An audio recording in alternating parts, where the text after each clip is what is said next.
Hey, it's John and Mike, brew-dudes.com, and we're exploring Michigan hops once again.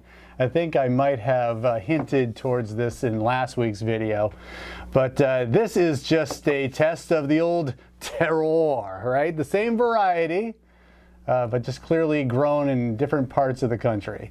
And this was also sent to me via Vinny, so these are free hops, and as my mom would say, what do you want for free? Your money back? So just in case Mike's like, this is not good. What I did was I brewed two 1-gallon batches, one with, I'll just say, Centennial hops, because I said it was a C hop. And I think there were some people commenting saying that, oh, it's Chinook or it's Cascade, but no, it's Centennial. Centennial hops, so two separate batches, each a gallon in size, but one is using the Michigan-grown Centennial hops that I got, and the other is good old Pacific Northwest grown Centennial hops. So the way that I brewed this beer, same basic recipe, a single malt. Again, I think this was Great Western. I got a whole bunch of milled Great Western, pale malt. So I'm using that as fast as I can. But the hop schedule is a little bit different. Put like a smidge, probably 3.5 grams or an eighth of an ounce with 60 minutes to go on the boil. Then at 15 minutes, it was another 7 ounces. And then right at flame, 7 grams or a quarter ounce. And then whatever, 5/8 of an ounce is, now I'm messing things up. So I'm basically like, I left a quarter left, whatever was left, 7 grams left for dry hopping. The rest all went in flame out. So you get a nice expression of the Centennial hops right here in this particular, and it's really about Mike drinking each. I didn't tell him which one. He has, beer A and then beer B. One was the Pacific Northwest version of Centennial, the other one was Michigan.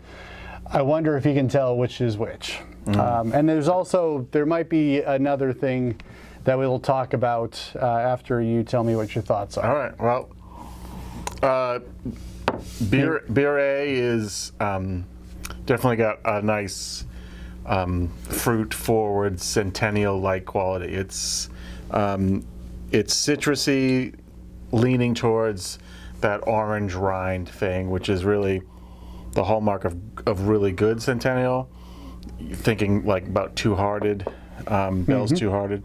I like that quite a bit. The bitterness is well balanced in this little SMaSH beer with that, but it's a pronounced bitterness. It's old school bitterness. It's a little bit resiny. It's a little bit whatever, but it's classic American C hop.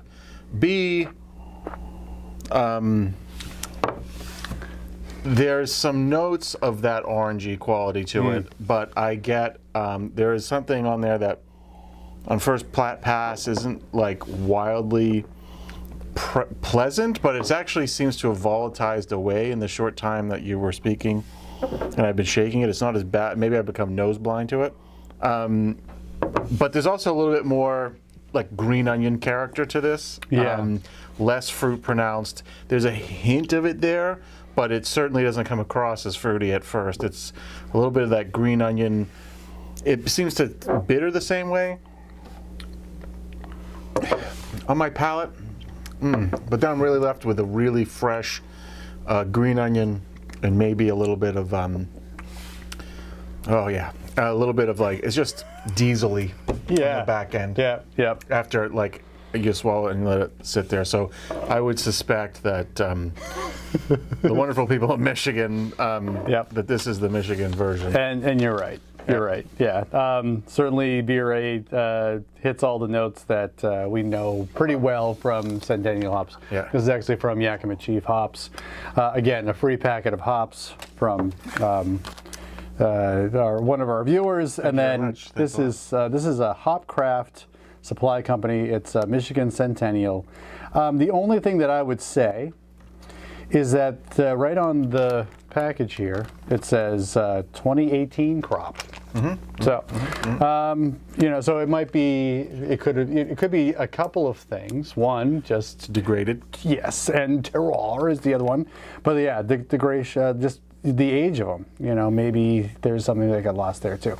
In terms of alpha acid, if we care about that, the Michigan hops was 9%, and the Yakima Chief ones were 9.9.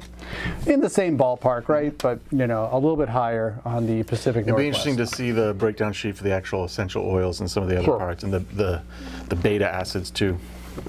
Yep. So there you go. Just thought it'd be kind of a fun experiment. I think it's a great experiment. Yeah, just to note the difference. I will say this, just in terms of freshness, this does have a best by date on it, which is September 10th, 2023. So, fresher Yeah, hops. I mean, if hops, especially pelletized hops, are stored in the freezer, they keep for a very long time. I think this is an interesting experiment because a lot of people's favorite varieties that are coming out of the southern hemisphere are actually rootstock rhizomes that came from the Pacific Northwest, and they planted them down there, and you're getting wildly different flavor profiles just because of terroir. So this is interesting to see. Pacific Northwest, Michigan, latitude-wise, I don't know, is about the same, maybe. Pretty close, right? Well, it depends on where it is in Within some broad strokes. It's not like we're talking about Jacksonville, right? No, I mean, as far as or like in the 40s. San Diego versus Pacific Northwest. So, Sure. I don't know. I'm glad we had the opportunity to do this. Thanks so much for sending the hops. Absolutely. And making the beers. But this one, this is a pass for me. I mean, it'd be interesting to get a fresh version of it, maybe, or if someone could, convince me that it was, stored properly for the last 3 years. It's great, but it's a little bit. I mean, the bitterness is stronger too. I can't imagine degrading hops would be getting more bitter, unless something weird's happening with like the beta acids, so the perceived bitterness is shifting. But if it was anything like traditional Centennial when it started, it's lost some of the delicate fruity note of it. Certainly Beer A tastes brighter in its complete, hop presentation, that's for sure. So cool. I hope you dug this video because, it's fun putting it together. Certainly I love brewing 2 batches of beer in a day. Certainly keeps me away from, getting into trouble. So I appreciate having the opportunity to do that. If you like this video, give us a thumbs up. Subscribe to our channel because we do pump one of these things out every single week. For John and Mike, brew-dudes.com. Brew on. Cheers.